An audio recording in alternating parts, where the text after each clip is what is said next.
અહંકારી વાળી વાણી. એ અહંકારવાળી વાણી એ જગતની અંદર બે પ્રકારના ફળ આપે. તો કે છે કે આ અહંકાર વાળી એક ફળ તો બંનેને કોમન આપે કે એનો અહંકાર વધારે. શું કરે? અહંકાર વાળી વાણી પહેલી વસ્તુ કોમન ફળ તો એ આપે કે એનો અહંકાર વધારે. પછી એના પાછા બે ભાગ. તો કે છે કે એ અહંકાર સારા માર્ગે પણ ટ્રાન્સફર થાય અને ખોટા માર્ગે પણ ટ્રાન્સફર થાય. તો આ થઈ અહંકાર વાળી વાણી. બીજી વાણી છે એને જ્ઞાન વાણી કહે છે અથવા તો અનુભવ વાળી વાણી કહે છે. એ અનુભવ વાળી વાણી એને ચેતન વાણી કહેવાય અથવા તો પ્રત્યક્ષ સરસ્વતી કહેવાય. શું કહેવાય? એટલે ચેતન વાણી છે એ વાણી ચેતન નથી, જાગ્રત આત્માની હાજરીમાંથી નીકળેલી વાળી વાણી એ ચેતન વાણી કહેવાય. એટલે એ ચેતન વાણી પ્રત્યક્ષ નીકળે ત્યારે અસરકારક હોય. કેવી હોય? સાહેબ એ વાણી નીકળે પણ આપણે સાંભળીએ નહીં તો કઈ શકાય? એટલે ખાલી પ્રત્યક્ષ ચેતન વાળી વાણી જ્ઞાની પુરુષની વાણી જ અસરકારક અને ઉપકારી હોય. બીજા કોઈની નહીં, સાધુ સંત સંન્યાસીની લાખ વખત વાણી સાંભળો, મને ગમે બધું. શું કીધું? વાણી વાણી ઇમ્પોર્ટન્ટ કે આપણું સાંભળવું ઇમ્પોર્ટન્ટ છું એમ કહેવા માંગુ છું. વાણી તો એક કેવલ જ્ઞાનની વાણી આદેશના આપતા હતા તીર્થંકર ભગવાન, તો હજારો લોકો આદેશ સાંભળતા હતા પણ બધામાં એવી ઇમ્પેક્ટ ના પડી. ના જ પડે. એટલે વાણીમાં પાવર છે કે સાંભળવામાં પાવર છે? મારું એ કહેવું છે. એ જ કહું છું કે પાવર તો વાણીમાં છે જ. એ એક સાઈડ થઈ. શું થઈ? એક સાઈડ. સામે સાંભળનારનું જો ડેવલપમેન્ટ હોય તો એ વાણી એને મેક્સિમમ ફળ આપે. કેવું? મેક્સિમમ. એ ફળ શું આપે? અને નહીં તો મિનિમમ ફળ આપે. એ ફળ તીર્થંકર પરમાત્માની સભામાં બેસીને આવ્યા છે એવું દાદા ભગવાને અનેક વાર કીધું. છતાંય આપણે અત્યારે અહીંયા છીએ કારણ કે આપણને મિનિમમ ફળ મળ્યું. કયું મળ્યું? કારણ કે દ્રષ્ટિ નથી. એટલે જ્ઞાની પુરુષ તીર્થંકર પરમાત્માની વાણીનું તો સામર્થ્ય હતું. શું હતું? પણ કે છે કે આપણા સાંભળનારા પાસે દ્રષ્ટિ નથી. એટલે બે, પહેલા સમર્થ પુરુષની વાણી હોવી જોઈએ, પહેલી વસ્તુ છે. અને બીજું આપણું પોતાનું ડેવલપમેન્ટ હોવું જોઈએ, ત્યારે વાતને સમજી શકીએ. એટલે મીન સોર્સ તો આપણે પોતે જ થયા ને, વાણી સોર્સ ના થયું ને એમ. પણ તમારું ડેવલપમેન્ટ હોય ને પેલો અજ્ઞાની હોય તો તમને ફાયદો ના થાય. અનાધિકારથી આપણને એ જ બધા મળ્યા. આપણું ડેવલપમેન્ટ તો આપણે જાણી શકીએ ને અજ્ઞાની વાણી છે? કશું ના જાણી શકીએ કારણ કે આપણે તો ડેવલપ ના કીધું. કારણ કે ડેવલપમેન્ટ હોવા છતાંય જ્યાં સુધી દ્રષ્ટિ બદલાય નહીં ત્યાં સુધી યથાર્થ વાત યથાર્થ છે કે નહીં એ પકડાય નહીં. શું કીધું? દાદા ભગવાન અમને નતા મળ્યા. દાદા ભગવાન અમને મળ્યા અમારી 17 વર્ષની ઉંમરમાં. કેટલી ઉંમરમાં? અમારી તે વખતે 17 વર્ષની ઉંમર હતી અને FY એટલે કોલેજનું બીજું વર્ષ હતું. એ વખતે પ્રી ને FY 2 હતું. તે બીજા વર્ષમાં અમે પ્રવેશ્યા અને દાદા ભગવાનની ફેબ્રુઆરીમાં મુલાકાત થઈ. એ પહેલાં 77ની અંદર 77માં દાદાજીનો સત્સંગ સાંભળ્યો. એ વખતે પરિચય નહોતો થયો. આમે હું સાધુ સંતોને મળતો હતો એ પ્રમાણે સભાએ ગયો હતો અને 78 ફેબ્રુઆરીમાં પથિક આશ્રમમાં દાદાજી સાથે પર્સનલી મુલાકાત થઈ. પહેલી વખત ચંદ્રકાંત કાકા જે કુલદીપકભાઈ અને જયમેશભાઈના જે ફાધર એ મને પહેલા લઈ ગયેલા 78 ફેબ્રુઆરી. અને તે વખતે એમને દાદા ભગવાનનો પરિચય કરાયો. ખ્યાલ આવ્યો ને? એ પેલા પરિચય નહોતો, દર્શન કર્યા હતા એમના 77માં, પણ એક સંત તરીકે. કેવું? સંત તરીકે. એટલે તે વખતે દાદા ભગવાને પરિચયમાં એટલું જ કરાવ્યું એમને. ચંદ્રકાંત કાકાએ કીધું કે ભાઈ સત્સંગ પતી ગયો એટલે કે વિધિ કરો. તમે બંને જણા તમે બંને વિધિ કરતા હતા.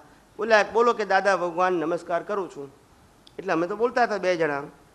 પછી દાદા ભગવાને એમને પૂછ્યું કે આ બંને કોણ છે? કે છોકરાઓ કે છે. તો કે છે કે આ મારો દીકરો કુલદીપક છે ને આ એનો ભાઈબંધ કમલેશ છે કે છે. પછી કે છે એમ? પછી કે છે દાદાજી આ કમલેશ છે ને એને કે છે નાની ઉંમરથી દીક્ષા લેવાની ભાવના છે. શું કે છે? જૈન ધર્મમાં. એટલે દાદાજીને બંનેને વાર્તાલાપ થતો હતો. એમાં દાદાજી ખાલી એટલું બોલ્યા કે મોરના ઈંડા ચિતરવા ના પડે. શું બોલ્યા? એ તો પેન્ટ થઈને જ આવે, બહાર આવ્યા પછી પેન્ટ ના કરવાનો હોય. એશિયન પેન્ટ ના લગાવવાનો હોય જ અંદરથી. શું કીધું? પછી તો જય સચ્ચિદાનંદ બોલ્યા એટલે અમે માથું શું કર્યું? પછી દાદાએ બંનેને આમ ટપલી મારી. શું કરી? પછી દાદાએ ખાલી બંનેને એટલું પૂછ્યું કે તમને લોકોને ગમ્યું? મેં કીધું હા. દાદા કહે છે બસ તો આવતો રહેજે. આટલું ખાલી કીધું. આ અમારો પહેલો પરિચય દાદાજી સાથે. હવે આપણે શું વાત હતી? એટલે મારું કેવું એમ છે કે ના પ્રશ્ન શું હતો? એના કયા લિંકમાં વાત કરી મેં? લિંકમાં હતી કે આપ જે જ્ઞાન આપો છો એમાં પાવર છે કે અમે સાંભળીએ એમાં પાવર છે. અને બીજો મારો ક્વેશ્ચન આગળ છે કે આપ કોઈ દ્રષ્ટિ બદલાય તો મેં અગર અત્યારે હું અહીંયા બેઠો છું અને એક ચીતે સાંભળું નહીં, આપ ગમે તેવી કેવલ જ્ઞાનની વાણી આપો છો, પણ એ અગર મારા મગજમાં ઉતરતી નથી એક ચીતે તો એની ઇમ્પેક્ટ મારી લાઈફમાં પડશે નહીં. ઇમ્પેક્ટ નહીં પડે એટલે દ્રષ્ટિ બદલાશે નહીં. સપોઝ તો અહીંયા બધા બેઠા છે અને સાપ આવે તો એ સાપનું અકરિંગ આપણને કરડશે તો આપણે દોડવા માંડીએ બધા જ. આપ જ્ઞાની પુરુષ બેઠા રહો, કોઈ કે એને મારીએ, કોઈ કે આપણે ભાગીએ, તો બધાના એક્શન બદલાઈ જાય. કારણ કે સાપને દેખીને બધાનું અકરિંગ લાગે, કરડશે, ઝેરીલો છે, વોટ મે બી. તો દ્રષ્ટિ જે બદલાય છે એ આપણે લિસનિંગથી બદલાય છે અને લિસનિંગથી આપણે દુનિયાનું અકરિંગ પણ બદલાઈ જાય ને આખું, એમ કહું છું. એટલે તમને કહું, તમે દાખલો આપ્યો, દાખલાની જ વાત કરું. મેં આગળ પણ કીધું એ પ્રમાણે જ્ઞાની પુરુષ ક્યારેય કોઈની ક્રિયા પરિવર્તન કરતા નથી. શું નથી કરતા? ઓટોમેટિક થઈ જાય ને. પરિવર્તન કરતા જ નથી, દ્રષ્ટિ પરિવર્તન કરે છે. ક્રિયા માત્ર વ્યવસ્થિત શક્તિને આધીન છે.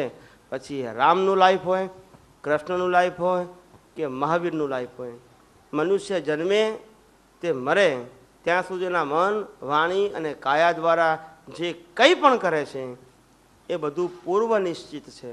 શું છે? એમાં પુરુષાર્થનો અંશ માત્ર નથી. શું નથી? 100% result of your past birth deed. પાછલા અવતારમાં તમે જે પુરુષાર્થ કર્યો છે કર્મ બાંધવાનો, એના રિઝલ્ટ રૂપે આપણને આ શરીર મળ્યું છે, આ લાઈફ મળી છે, જન્મથી મોત સુધી. ક્યાં સુધી? હવે કેટલાકને એમ થાય કે જન્મથી મોત સુધી બધું આપણે રેડીમેડ જ છે, તો પછી આપણે પુરુષાર્થ ક્યાં કરવાનો? થાય કે ના થાય? બોલતા નથી કોઈ. હા, તમારો પ્રશ્ન હું કરું છું તો જ જવાબ મળે ને, કારણ કે અમે બધા ફરીએ એટલે ખબર ના આપણે લોકોનો પ્રશ્ન શું હોય.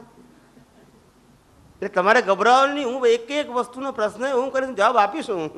તમે નહીં પૂછો ત્યારે તમારા મનમાં શું પ્રશ્ન થાય અમારા બોલવાથી અમને ખ્યાલ આવી જ જાય.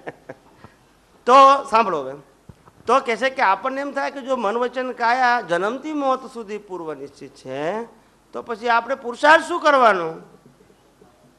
ત્યારે પુરુષાર્થ એ મન વચન કાયાથી થતો નથી. પુરુષાર્થ એ ફક્ત ભાવથી થાય છે. શું થાય છે? જેવો ભાવ તેવો ભાવ, જેવી મતિ એવી. એટલે જ્ઞાની પુરુષ જ્યારે દ્રષ્ટિ બદલે છે ત્યારે આપણા પુરુષાર્થની અંદર જે અંદર ભાવ છે એ પરિવર્તન થાય છે. પહેલાં એમ કહ્યું કે હું કમલેશ છું ને કમલેશને હું ચલાવનારો છું, બધું મારે જોઈએ. હવે ખ્યાલ આવ્યો કમલેશ હું નથી, એને ચલાવનારો પણ હું નથી, હું તો એનાથી સદ્દન ભિન્ન એવો હું શુદ્ધાત્મા છું. કમલેશને તો એના કર્મના આધારે વ્યવસ્થિત શક્તિ ચલાવે છે, તો મારે પુરુષાર્થ આના માટે કરવો કે આના માટે કરવો? એ આખી દ્રષ્ટિ બદલાઈ. ત્યાર પછી ખ્યાલ આવ્યો કે મારે હવે આત્મા માટે જીવવાનું છે, આના માટે તો હિસાબ તૈયાર છે જ. શું છે? હિસાબ તૈયાર જ છે. મોત સુધી, છેલ્લા શ્વાસ સુધી. ક્યાં સુધી? છેલ્લો શ્વાસ પણ એ લેવડાવશે અને બંધ એ જ કરાવશે. આપણે કે SMS કરવાનો નહીં, ફોન કરવાનો નહીં, તાર કરવાનો નહીં, ઓટોમેટિક બંધ. કે ફોન આવે આપણા ઘેર કે તમારો કલાક પછી બંધ થાય છે, એવું આવે? SMS આવતો હશે ને હવે તો, સેલફોન થઈ ગયા. એટલે કશું જ ના થાય. જન્મ પણ પ્રી ડિસાઇડેડ, મોત પણ પ્રી ડિસાઇડેડ. એ બેની વચ્ચે રહેલું જીવન એ પણ આખું ડિસાઇડેડ જ છે, પ્રી ડિસાઇડેડ. કોઈ વ્યક્તિ એને ચેન્જ કરવાનું સામર્થ્ય ધરાવતી નથી. ઘણા લોકો કહે ના ના આપણે પુરુષાર્થ કરીએ તો ના બદલાય આપણું જીવન. મેં કીધું રામકૃષ્ણ મહાવીર બચારા કાચા હતા એટલે ધર્મયુદ્ધ ના રોકી શક્યા, આપણે બધા એમના કરતા પાકા. બરાબર છે? એ લોકો બધા કાચા હતા તો ધર્મયુદ્ધ બચારા થયું પણ ના રોકી શક્યા, બહુ પ્રયત્ન કર્યા, અને આપણે એમના કરતા પાકા એટલે આપણે રોકી શકીએ પુરુષાર્થ કરીને. સાહેબ આપણે કીધું દ્રષ્ટિ બદલાય, બરોબર, એની ક્રિયા નથી બદલાતી. ના, હવે એક એક્ઝામ્પલ આપું કે ભાઈ આવું જ્ઞાન દીધું, આપના સત્સંગમાં આવવાથી દ્રષ્ટિ બદલાઈ. પહેલા કોઈ ફિમેલ આવતી હતી તો મારા એક્શન અલગ હતા, પણ જ્ઞાન મળ્યું, દ્રષ્ટિ બદલાઈ, તો એ જ સરસ ફિમેલ આવે તો મારી એક્શન આખી બદલાઈ જાય છે. એક્ઝામ્પલ આપું છું એક. સપોઝ ટુ જયમેશભાઈને દેખું તો પહેલા જ્ઞાન નહોતું, હવે દ્રષ્ટિ બદલાઈ તો એને પગે લાગુ, એમનું વિવાહ વિનય બધું જ કરીએ, બરાબર તો મારા આખા એક્શન બદલાઈ ગયા. અર્લિયર જ્યારે હું કોલેજમાં કે ત્યાં હતો તો મારા જ્ઞાન દ્રષ્ટિ પ્રમાણે એક્શન હતા એવા. બરાબર મેં છે. આપણે કીધું કોઈ વસ્તુને દેખું તો આપણને એ રીતે દેખાય, તો સાહેબ એક્શન તો બદલાય જ ને. અને સપોઝ ટુ અત્યારે અહીંયા આવ્યું તો આખું મને એવું માહોલ લાગ્યું કે આ તો મંદિર જેવું છે, આવું અકરિંગ થયું, આમ એવું દુનિયા દેખાય, બહુ સરસ સારો ભાવ છે, બધા મહાત્મા બેઠા છે, તો મારું આખું ક્રિયા બદલાઈ, એક્શન બદલાઈ ગઈ. તો દ્રષ્ટિથી ક્રિયા તો બદલાય જ ને. હા, હવે જવાબ સાંભળો. પ્રશ્ન પતી ગયો ને? 5 વર્ષની ઉંમરનો બાળક નક્કી કરે છે કે મારે ડોક્ટર થવું છે. કેટલા વર્ષનો? પછી પહેલા ધોરણ બાળ મંદિરમાં ભણવા જાય છે, એ પાસ કરીને પહેલું ધોરણ ભણે છે, એ પાસ કરીને બીજું ધોરણ જાય છે. એમ કરતા કરતા એક વખત MBBS થઈ જાય છે. શું થઈ જાય છે? ડોક્ટરની ડિગ્રી મળી જાય છે, ડોક્ટરી પણ કરે છે, અને છેલ્લે ઉપર પહોંચી જાય છે. ત્યારે જ્ઞાની પુરુષ કહે છે ધ હોલ પ્રોસેસ ઇઝ પ્રીડેસ્ટિન. શું કહે છે? શાસ્ત્રનું ભણ્યો, સાંભળ્યું પ્રોફેસરનું, એનું રિઝલ્ટ પણ આવ્યું. All the process are predestined. શું છે? એને ડોક્ટર બનવાનું હતું. Coming event casts their shadows before. જે થવાનું હતું એના આછાયા મળી આવ્યા. આ તમને સંજોગમાં સત્સંગમાં આવ્યા એ કોઈનો પણ પુરુષાર્થ નથી. સત્સંગમાં આવવું એ પરિણામ છે, અને સત્સંગમાં રહેવું તે પુરુષાર્થ છે. સત્સંગ એટલે સતની સાથે રહેવું એ પુરુષાર્થ છે, અને સત્સંગમાં આવવું એ પરિણામ છે. એ પુણ્યના આધારે અવાય. શેના આધારે અવાય? તમે સત્સંગમાં આવ્યા, તમને ગમ્યું, તમે અહીંયા આવી શક્યા, એ તમારા બધા સંજોગોની અનુકૂળતા છે. મનની, વાણીની, કાયાની અને બીજા બહારના સંજોગોની અનુકૂળતા છે, અને તમે આવ્યા. ઘણા માણસો એવા હશે જેની ઈચ્છા હશે નહીં આવી શકતા હોય, ઘણા માણસો એવા હશે કે જેની ઈચ્છા હશે એને સંજોગ નહીં મળતો હોય કે ક્યાં સત્સંગ થાય છે. ઘણા બધા કારણો હોય, પણ જે આવે છે એનો પુરુષાર્થ નથી, પરિણામ છે. પણ એક આજ્ઞામાં રહે છે એટલે કીધું ને જ્ઞાન પ્રાપ્ત થવું તે પરિણામ છે. બરાબર સાંભળજો, કાચું ના કાપશો. જ્ઞાન પ્રાપ્ત થવું તે ઉદય કર્મ છે, અને જ્ઞાનમાં રહેવું એ પુરુષાર્થ છે. શું છે? ખ્યાલ આવ્યો? એટલે કોઈ જગ્યાએ પુરુષાર્થ આંખોથી જોઈ શકાય નહીં, અને આંખોથી જોઈ શકાય છે, આ 5 ઇન્દ્રિયોથી અનુભવાય છે, એ બધું પરિણામ 100%. કેટલું? પછી એ રામનું જીવન હોય, કૃષ્ણનું જીવન હોય કે મહાવીરનું જીવન હોય. સિદ્ધાંત એટલે સિદ્ધાંત, મન વચન કાયા પર છે અને પરાધીન છે. પછી બદલાય નહીં કે મેં એમનું સાંભળ્યું એટલે બદલાઈ ગયું. ભગવાન કહે છે જ્યારે તું દારૂ પીવાનો હતો ત્યારે તને એવા સંજોગો મળ્યા, હવે છોડવાનો હતો ત્યારે તને સંત મળ્યા. આમાં પુરુષાર્થ ક્યાં છે? એટલે આપનું કેવું છે કે બધું ઓટોમેટિક ચાલે જ છે, મોત સુધી, છેલ્લો શ્વાસ પણ કહું હવે એક છું. કામ આપણે કહું કે મારે સત્સંગમાં આવું હતું, બરોબર, તો મેં નક્કી કર્યું કે ભાઈ રવિવાર સત્સંગમાં જવું છે. કથની ને કરની મેં એક જ રાખી. હવે મને સત્સંગમાં આવતા ઘણા કામ રૂકતા હતા. મારી ડોટરને ભણાવું 10મામાં છે, મારે મહેમાન આવી ગયા, ગાડી બગડી, તો પણ મેં નક્કી કર્યું કે મારે આવું છે, તો મને કોઈ રીઝન રોકી શક્યું નહીં. થાઉઝન્ડ ઓફ રીઝન પર મેં એને વિજય પાયો, અને હું આવ્યો. મેં આઈ કમિટેડ કે આઈ વોન્ટ, મારે જવું છે. બરાબર છે. તો અગર મેં મનમાં મક્કમ ના કર્યું હોય તો મને ફ્રેન્ડ્સ મળે, business, so many reason stop me, but I go beyond reasons અને આઈ એટેન્ડ ધીસ યોર સત્સંગ. કરેક્ટ. તો આજ કથની ને કરની જો મેં એક ના રાખું તો આપણે સહયોગ આપણે ફેરવી જ નાખે કાયમ. એટલો સહયોગ આપણે મનથી તો મક્કમ નહીં તો જ આપણે શું કરી શકીએ. બરાબર છે. અને હું મેં નક્કી કર્યું કે મારું એક જ વસ્તુ, પહેલાં હું 1984થી બિઝનેસ કરું છું. એવરી સન્ડે મારી ઓફિસ ચાલુ જ હોય, બસ પૈસા અર્ન કર્યા જ કરું. પણ મેં નક્કી કર્યું કે હવે સન્ડે ઓફિસ ચાલુ નહીં રાખવાની. જ્યાંથી આનું ઉદઘાટન થયું ત્યારથી મેં નક્કી કર્યું આપણે સત્સંગમાં જવું. બહુ સરસ. તો આઈ ડિસાઇડેડ. હવે પછી કોઈ કસ્ટમર કે લેક્સનો બિઝનેસ મળશે, 1000નો બિઝનેસ મળશે, પણ આઈ ડિસાઇડેડ કે મેં જે કમિટ કર્યું છે કે દુકાન ચાલુ નહીં રાખવાની, જે બોલે કર્યું, તો મને સત્સંગનો લાભ મળ્યો. પણ હું જે બોલ્યો, જે કમિટમેન્ટ કર્યું, એનું કાયમ એની પર સ્ટ્રોંગલી સ્ટેન્ડ ના થવું, તો મને રિઝલ્ટ તો મળે જ નહીં, આપણા આટલો લાભ તો મળે જ નહીં આપણા સત્સંગનો. તો એટલે બધું આપણે જો મનમાં કમિટેડ થઈ તો જ થાય ને, એમ મારું એ બસ આપને કહેવું છે. એટલે પ્રી ડિસાઇડ આપણી વસ્તુ સાચી છે, પણ સાથે બી મન તો મક્કમ રહેવું જ જોઈએ ને. એટલે તમારો પ્રશ્ન પતે ભાઈ જવાબ આપું હું પહેલાં જ કીધું બોલાય મારાથી